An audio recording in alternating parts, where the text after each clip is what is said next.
Hello friends, ओम श्री गणेशाय नमः। आप सभी का हमारे यूट्यूब चैनल पे हार्दिक स्वागत है। आज हम आपको गणगौर व्रत की पौराणिक कथा, गणगौर की कहानी और विनायक जी की कहानी के बारे में बताएंगे। गणगौर की व्रत कथा। चैत्र का महीना आया। पार्वती जी को भाभी के उजड़ने के लिए पियर जाना था, तो महादेव जी बोले हम भी तुम्हारे साथ चलेंगे। तो ईसर और गौरा जी नंदी को साथ लेकर निकले। महादेव जी नंदी पर बैठे और पार्वती जी पैदल चलने लगी, तो लोग कहने लगे देखो आदमी तो सवारी पर बैठा है, औरत को पैदल चला रहा है। महादेव जी उतरे, पार्वती को नंदी पर बैठाया। ये देख लोग कहने लगे देखो औरत सवारी पर बैठी है और पति पैदल चल रहा है। ऐसा सुन पार्वती जी भी उतर गईं। दोनों पैदल चलने लगे, साथ में नंदी भी चलने लगा। अब लोग बोले देखो वाहन होते हुए भी दोनों पैदल चल रहे हैं। तो ईसर गौरा जी दोनों नंदी पर बैठ गए। लोग बोले देखो छोटे से जीव पर दोनों जने बैठे हैं। पार्वती बोली भगवान दुनिया कैसी है, नंदी पर बैठने नहीं दे और पैदल चलने नहीं दे। ईसर जी बोले पार्वती ये संसार है, यहाँ ऐसा ही होता है। आगे गए तो एक गाय उठती बैठती बेचैन हो रही थी। गौरा जी पूछने लगी भगवान ये गाय कष्ट में क्यों है? तो ईसर जी बोले इसके बछड़ा होने वाला है। गौरा जी बोली बच्चे के लिए इतना कष्ट मुझसे सहन नहीं होगा, मेरे गांठ दे दीजिए। ईसर जी बोले आगे चलो। आगे गए तो घोड़ी उठक बैठक करती दिखाई दी। गौरा जी बोली इस घोड़ी को क्या कष्ट है? ईसर जी बोले इसके बच्चा होने वाला है। गौरा जी बोली मुझसे इतना कष्ट सहन नहीं होगा, मेरे गांठ दे दो। ईसर जी बोले आगे चलो। आगे गए तो राजा की नगरी में उदासी छाई थी, डोल नगाड़े उल्टे थे। गौरा जी पूछने लगी सब यहाँ उदास क्यों है? ईसर जी बोले यहाँ रानी के कुंवर होने वाला है।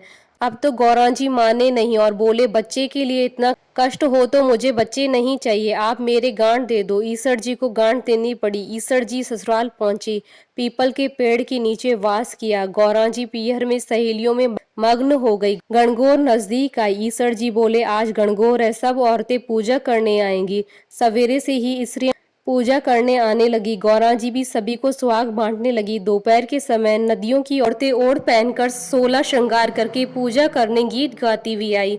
गौरा जी बोली सुहाग तो सारा बांट दिया, ये औरतें तो अब आई हैं। ईसर बोले गौरा जी चिट्टी उंगली जल में खोलो, धो नैनों का सुरमा निकालो, मांग से सिंदूर निकाल, टीकी में से रोली निकाल और सभी स्त्रियों को अमर सुहाग दो। इस वक्त गौरा जी की मांग का सिंदूर, चिट्टी उंगली की मेहंदी, टीकी से रोली, आंखों का काजल लेके लोटे के जल में डालकर ज्वारे से सभी पूजा में आई। कन्याओं व स्त्रियों की अमर सुहाग के छींटे दिए। गौरा जी ने ईसर जी के कहे अनुसार सबको अमर सुहाग दिया। अब ईसर गौरा जी घर आए। ईसर जी जीमने बैठे, जितना बनाया सब जीम गए।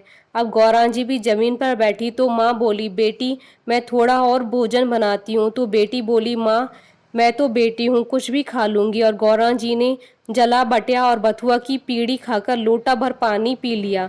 माँ ने माँ ने सीख दी। वहां से निकलकर ईसर गौरा जी पीपल के नीचे आए। ठंडी छांव में थकी हुई पार्वती जी को नींद आ गई।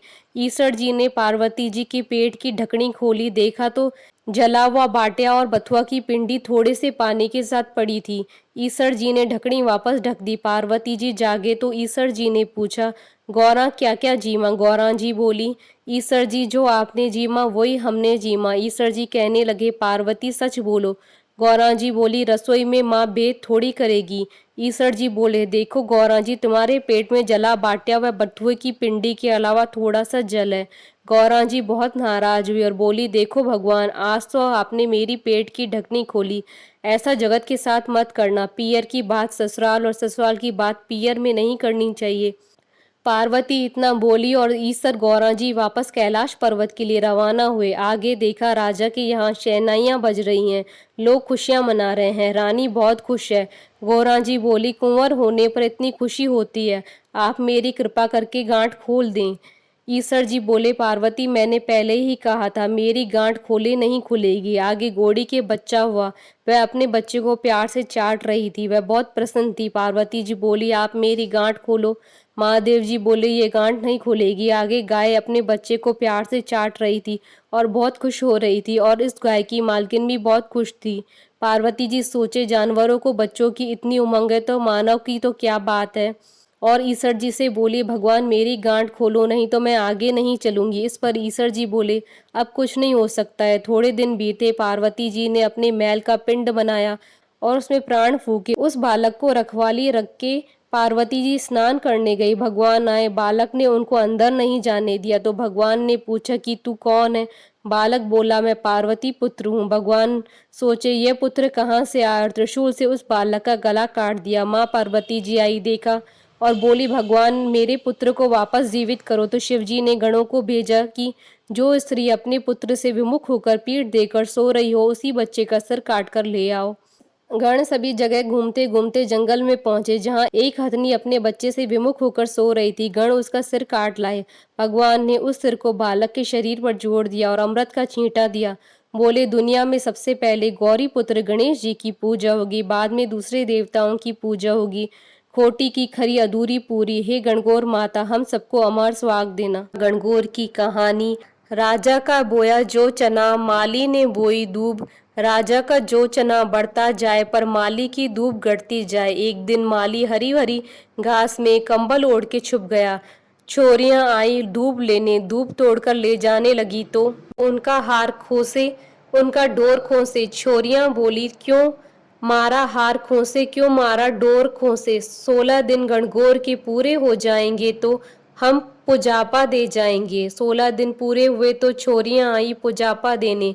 माँ से बोली, तेरा बेटा कहाँ गया? माँ बोली, वो तो गाय चराने गयो है। छोरियों ने कहा, ये पुजापा कहाँ रखे? तो माँ ने कहा, ओबरी गली में रख दो।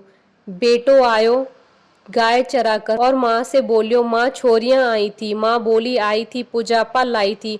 हाँ बेटा लाई थी। कहाँ रखा है? ओबरी में। ओबरी। एक लात मारी, 2 लात मारी, ओबरी नहीं खुली। बेटे ने माँ को आवाज लगाई और बोलिया कि माँ ओबरी तो नहीं खुले तो पराई जाई कैसे डाबेगा? माँ पराई जाई तो डाब लूंगा, पर ओबरी नहीं खुले। माँ आई, आंख में से काजल निकाला, मांग में से सिंदूर निकाला, चिट्टी अंगुली में से मेहंदी निकाली और छींटो दियो, ओबरी खुल गई। उसमें ईश्वर गणगौर बैठे हैं। सारी चीजों से भंडार भरया पड़ा है। हे गणगौर माता, जैसे माली के बेटे पर प्रसन्न हुई, वैसे सब पर प्रसन्न होना। कहता ने सुनता ने सारे परिवार ने। गणपति जी की कहानी। एक मेंढक था और एक मेंढकी थी। दोनों जल सरोवर की पाल पर रहते थे। मेंढक दिन भर टर टर करता था, इसलिए मेंढकी को गुस्सा आता था और मेंढक से बोलती, दिन भर तू टर टर क्यों करता है? जय विनायक कराकर एक दिन राजा की दासी आई और दोनों जना को बर्तन में डालकर ले गई और चूल्हे पर चढ़ा दिया। अब दोनों खदबद खदबद सीजने लगे। तब मेंढक बोला, मेंढकी हम मर जाएंगे। मेंढकी गुस्से में बोली कि मर्या, मैं तो पहले ही थाने बोली थी, दिन भर टटर करना छोड़ दे। मेंढक्यों बोलो, अपना ऊपर संकट आयो, अब तेरे विनायक जी को सुमर नहीं किया तो हम दोनों मर जाएंगे। मेंढकी ने जैसे ही विनायक जी का सुमरन किया, इतने में डंडो फूट्यो, हांडी फूट गई। मेंढक व मेंढकी को संकट टूट्यो। दोनों जन खुशी खुशी सरोवर की पाल पर चले गए। हे विनायक जी महाराज, जैसे मेंढक मेंढकी का संकट मिटा, वैसे सबका संकट मिटे। अधूरी हो तो पूरी कर जो, पूरी हो तो मान रख जो। बोलिए गणगौर माता की जय, विनायक जी महाराज की जय। आशा करती हूँ कि आपको गणगौर की व्रत कथा कहानी और विनायक जी की कहानी का ये वीडियो पसंद आया होगा। तो आप इस वीडियो को अधिक से अधिक लाइक और शेयर कीजिएगा, ताकि सभी भक्तों को इस वीडियो का लाभ प्राप्त हो सके। आप हमारे चैनल को सब्सक्राइब जरूर कीजिएगा अगर अब तक नहीं किया है तो, ताकि आप और हम कनेक्टेड रहें। साथ ही प्रेस करना ना भूलिएगा बेल आइकन को, जिससे नए वीडियो से रिलेटेड नोटिफिकेशन आपको तुरंत प्राप्त हो सके। ओम श्री गणेशाय नमः।